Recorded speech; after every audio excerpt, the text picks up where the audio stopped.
গরমের দুপুরে চটপটা মুখরোচক কোনো ড্রিঙ্কস খেতে ইচ্ছে করলে এইভাবে সাধারণ কিছু উপকরণ দিয়ে বাড়িতে বানিয়ে নিতে পারেন।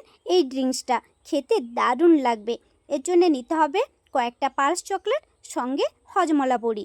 প্রথমে পালস চকলেট প্যাকেটগুলোকে কেটে চকলেটগুলোকে একটা বোলের মধ্যে নিয়ে নিতে হবে। এরপর তাতে সঙ্গে নিয়ে নিতে হবে হজমলা বড়িগুলো।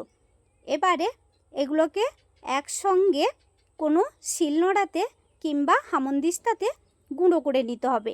এবারে ওই গুঁড়োর সঙ্গে সামান্য একটু ভাজা লঙ্কার গুঁড়ো দিয়ে মিশিয়ে এবারে একটা প্লেটের মধ্যে অল্প একটু গুঁড়ো ছড়িয়ে চারদিক থেকে ছড়িয়ে নিতে হবে।